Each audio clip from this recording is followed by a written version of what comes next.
पत्रकार होकर के ऐसा सवाल पूछ रहे हैं? जी, तो अगर हम आपसे सुनना चाहते हैं। मैं ये नहीं कह रहा हूँ कि एनसीआर भी कह रहा है कि कांग्रेस बीजेपी शासित राज्यों में ज्यादा महिलाओं पे अत्याचार हो रहा है या यूपी एक नंबर पे है। मैं ये नहीं कह रहा हूँ कि योगी आदित्यनाथ चाह रहे हैं कि महिलाओं पे अत्याचार। मैं नहीं कह रहा हूँ। मेरे पास जवाब है इसका। चाहता हूँ मैं इसका, मेरे पास इसका जवाब है और जवाब पूरा देश दे रहा है। हाँ, अब क्या? पूरे देश में एक संदेह का वातावरण पैदा हो रहा है। नमस्कार, इन खबर पॉडकास्ट के बतकही कार्यक्रम में आपका स्वागत है। हमारे साथ हैं कांग्रेस के प्रवक्ता संजय निरुपम जी। मैं विद्याशंकर तिवारी हूं और बातचीत की शुरुआत संजय निरुपम जी आपसे यहां से करेंगे कि आप पत्रकार भी रहे, नेता भी हैं। आजकल राजनीति में क्या चल रहा है, क्या देख रहे हैं? आप पत्रकार होकर के ऐसा सवाल पूछ रहे हैं? जी, क्योंकि आपको जो कुछ दिख रहा है, हाँ, वही तो आप पूरी दुनिया को दिखा रहे हैं। तो अगर हम आपसे सुनना चाहते हैं।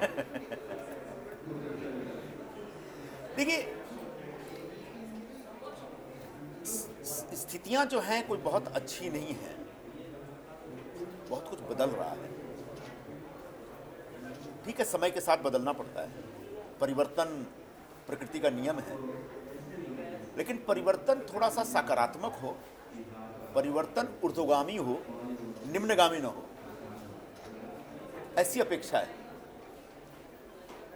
2014 के बाद से हिंदुस्तान में बहुत कुछ बदल गया। राजनीति बदल गई, सामाजिक वातावरण बदल गया, अर्थव्यवस्था बदल रही है, नए नए नारे आ रहे हैं। अमृतकाल का नारा है, न्यू इंडिया का नारा है। लेकिन सच ये है कि संवेदनशीलताएं खत्म हो गई है हिंदुस्तान। कल ही जो एनसीआरबी की रिपोर्ट आई है, उस रिपोर्ट में बताया जा रहा है कि महिलाओं पर जो अत्याचार हो रहे हैं उसमें लगभग 4% का बढ़ोतरी हुई है पिछले 1-2 वर्षों में। मैं ये नहीं कह रहा हूँ कि एनसीआरबी कह रहा है कि कांग्रेस बीजेपी शासित राज्यों में ज्यादा महिलाओं पर अत्याचार हो रहा है या यूपी एक नंबर पे है। मैं ये नहीं कह रहा हूँ कि योगी आदित्यनाथ चाह रहे हैं कि महिलाओं पे अत्याचार। मैं नहीं कह रहा हूँ। मैं अपने अपने आंकड़े लेके नहीं बैठा हूँ। तेरा बलात्कार मेरा बलात्कार, तेरा अत्याचार मेरा अत्याचार, कोई मतलब नहीं है। सच ये है कि संवेदनहीनता बढ़ी है। अच्छा, आप क्या? सच ये है कि एक सामाजिक सरोकार कम हुआ है।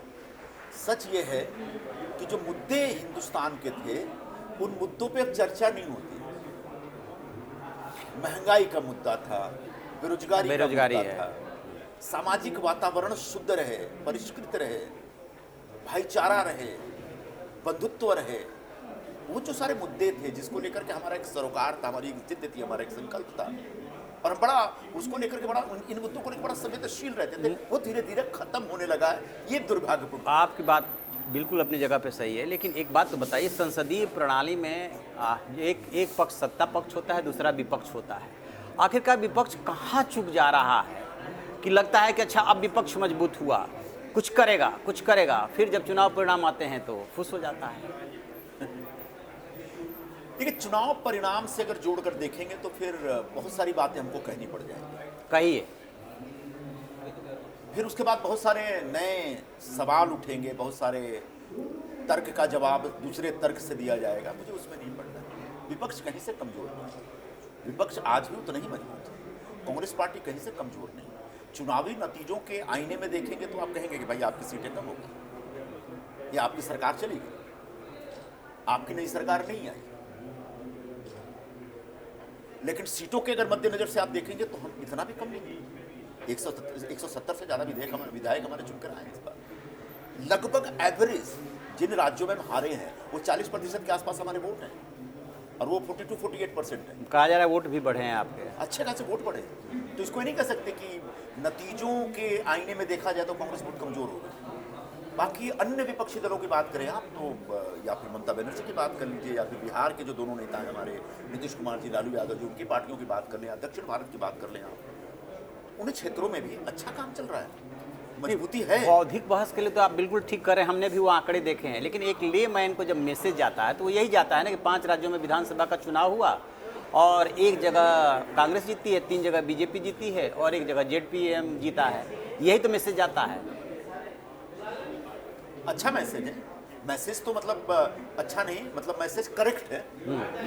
इस मैसेज के ऊपर कोई विवाद नहीं हो सकता, इसके ऊपर कोई कॉन्टेस्ट नहीं हो सकता। फिर हम अगर घुसते हैं तो क्या मध्य प्रदेश से जीत सकते थे? इस सवाल का जवाब कोई नहीं देता। सारे सर्वे बता रहे हैं, सारी आंकड़ेबाजी बता रही है कि कांग्रेस पार्टी इस बार वहां सत्ता में आएगी, और ठीक चुनाव के बाद जो नतीजे आते हैं सत्ता में हम नहीं आते। क्या ये महज संयोग है? क्या लगता है ऐसा क्यों हुआ? ऐसा क्यों? छत्तीसगढ़ हमारी सरकार थी और सरकार ने बहुत अच्छा काम कर रखा था। सारे सर्वे बता रहे हैं कि छत्तीसगढ़ में कांग्रेस पार्टी की सरकार वापस आ रही है। जब नतीजे आते हैं तो आंकड़ा उलट जाता है। क्या ये महज संयोग है? मैं ये सवाल मैं यही तो आपसे सवाल जानना चाहता हूँ, जवाब चाहता हूँ मैं इसका, मेरे पास इसका जवाब है और जवाब पूरा देश दे रहा है। हाँ, क्या पूरे देश में एक संदेह का वातावरण पैदा हो रहा है? नहीं देखिए, लोकतंत्र के लिए सबसे जरूरी है पारदर्शी होना। मैं ये नहीं कह रहा हूं कि ईवीएम मैनेज हुआ है, मैं नहीं कह रहा हूं कि ईवीएम दुनिया का अकेला ऐसा मशीन है जो मैनेज नहीं हो सकता, मैनिपुलेट नहीं हो सकता। मैं नहीं कह रहा हूं कि ईवीएम एक ऐसा मशीन है जिसमें एक ऐसी चिप है जिसको कोई मैनिपुलेट नहीं कर सकता, जिसको कोई भी टेम्पर नहीं कर सकता। मैं ये नहीं कह रहा हूं, लेकिन हिंदुस्तान के दिमाग में सवाल खड़ा हो गया है, और जब सवाल खड़ा हो गया है तो लोकतंत्र का तकाजा ये है, और लोकतांत्रिक सिद्धांत जिसका मूल में पारदर्शिता है उसका तकाजा ये है कि एक बार इसके बगैर करके देख लीजिए। अच्छा, आप इस बात का समर्थन करते हैं कि एक बार इसके बगैर होना चाहिए? हाँ, मैं मान रहा हूँ कि नहीं, आपने ईवीएम मैनेज नहीं किया, मैं मान रहा हूँ नहीं किया। यही तो कह करके आप सब कुछ कह दे रहे हैं। आपने नहीं किया, मान लिया। यही तो कहा कि आपके पास चुनाव आयोग आपके नियंत्रण में है, ECIL जहां पर मशीन बन रही है वो आपके नियंत्रण में है, जो चिप डालने वाली कंपनियां वो आपके नियंत्रण में है, आपके पास अथाह पैसे हैं, उस पैसे का कितना उपयोग हो सकता है आपको पता है। मैं फिर भी कह रहा हूं आपने मैनेज नहीं किया। चलिए, अच्छी बात है, आप कह रहे हैं कि मैनेज नहीं किया, लेकिन ये कह करके आपने सब कुछ कह दिया है। समय का अभाव है, इसलिए आपसे बात तो और कुछ भी बहुत कुछ करनी थी। यहीं पे इस कार्यक्रम को विराम देते हैं। शुक्रिया।